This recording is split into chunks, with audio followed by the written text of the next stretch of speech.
സുന്നികൾ നടത്തിക്കൊണ്ടുവരുന്ന മൗലിദ്, റാത്തീബ് പോലുള്ള കർമ്മങ്ങൾ നബിയുടെ കാലത്തോ താബികളുടെ കാലത്തോ സഹാബികളോ നടത്തിയതായി എന്തെങ്കിലും തെളിവുകളുണ്ടോ? ഇത് ഒരു ബിദ്അത്തല്ലേ? അല്ല, അതൊരു സുന്നത്താണ്.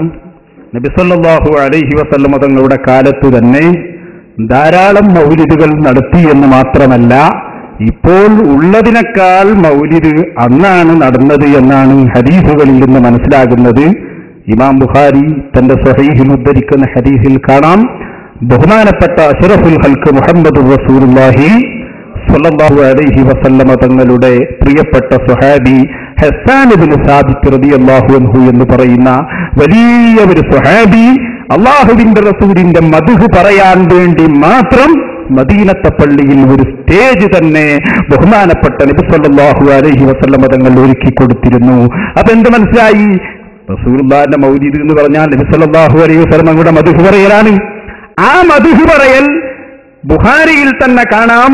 മദീനത്തെ പള്ളിയിൽ നബി സല്ലല്ലാഹു അലൈഹി വസല്ലം തങ്ങളുടെ പള്ളിയിൽ തന്നെ അല്ലാഹുവിന്റെ റസൂലിന്റെ മദ്ഹ് പറയാൻ, നമ്മുടെ ഭാഷയിൽ പറഞ്ഞാൽ മൗലിദ് ഓതാൻ ഒരു സ്റ്റേജ് തന്നെ ഉണ്ടായിരുന്നു എന്ന് മാത്രമല്ല, ഹസ്സാൻ ഇബ്നു സാബിത്ത് റളിയല്ലാഹു അൻഹു മദ്ഹ് പറഞ്ഞുകൊണ്ടിരുന്നപ്പോ അല്ലാഹുവിന്റെ റസൂൽ ഹസ്സാനിന് വേണ്ടി പ്രാർത്ഥിക്കുന്നു, അല്ലാഹുവേ നീ ഹസ്സാനിനെ ജിബ്രീലിനെ കൊണ്ട് ശക്തിപ്പെടുത്തണേ എന്ന് ഹബീബായ മുഹമ്മദ് റസൂലുള്ളാഹി. അപ്പൊ അതുകൊണ്ട് തന്നെ ധാരാളം തെളിവുകൾ അതിനുണ്ട്. ഇന്ന് മുജാഹിദുകൾ റസൂലുള്ളാഹിന്റെ മദ്ഹ് പറയാൻ പാടില്ല എന്ന് നിഷേധിക്കുന്നത് കാണുമ്പോ നമുക്ക് തന്നെ അത്ഭുതമാകുന്നു.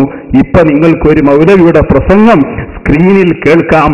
അതിൽ അദ്ദേഹം പറയുന്നത് നബി സല്ലല്ലാഹു അലൈഹി വസല്ലം തങ്ങളുടെ മദ്ഹ് പറയാൻ ഖുർആൻ ഒരു സ്ഥലത്തും പറഞ്ഞിട്ടില്ല എന്നാണ്. ഇത് മുജാഹിദുകൾ ഉണ്ടാക്കിയതാണ്. അതൊന്ന് കേൾപ്പിച്ചു കൊടുക്കുക. നമ്മുടെ മുജാഹിദ് ബാലുശ്ശേരിയാണ് ആശയം പറയുന്നത്. നിങ്ങളൊന്ന് ശ്രദ്ധിക്കുക. മദ്ഹ് പറയാനല്ല അള്ള പറയുന്നത്, റസൂലുള്ളാഹിനെ പിന്തുടരാനാ പറയുന്നത് കേട്ടോ. ഖുർആനിൽ ഒരിടത്തും റസൂലുള്ളാഹിന്റെ മദ്ഹ് പറയാൻ പറഞ്ഞിട്ടില്ല, എവിടെയും പറഞ്ഞിട്ടില്ല. ആധികാരികമായി തന്നെ പറയുന്നത്, വളരെ ഗൗരവത്തിലുമാണ് പറയുന്നത്, വളരെ ബോധത്തോടു കൂടിയുമാണ് പറയുന്നത്.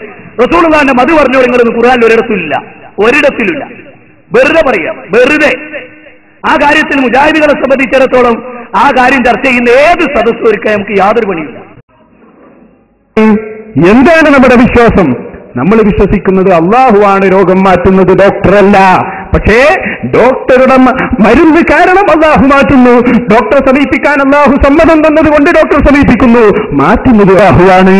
പക്ഷേ അതുപോലെ ഒരു മുഅ്മിൻ അള്ളാഹുവിന്റെ ഔലിയാക്കളിൽപ്പെട്ട മുഹിയുദ്ദീൻ ശൈഖിനെ സമീപിച്ച് എന്റെ രോഗം മാറ്റണേ എന്നോ എന്നെ കാക്കണേ എന്നോ പറഞ്ഞാൽ ആ പറഞ്ഞതുകൊണ്ട് ഉദ്ദേശിക്കുന്നത് മുഹിയുദ്ദീൻ ശൈഖ് അവിടത്തെ ബറക്കത്ത് കൊണ്ട് അവിടത്തെ കാരണമായി അള്ളാഹു ഞങ്ങളെ കാക്കണം എന്നാണ്. അതുകൊണ്ട് തന്നെ അതിന് യാതൊരു വിരോധവുമില്ല. ചെറുതിലെ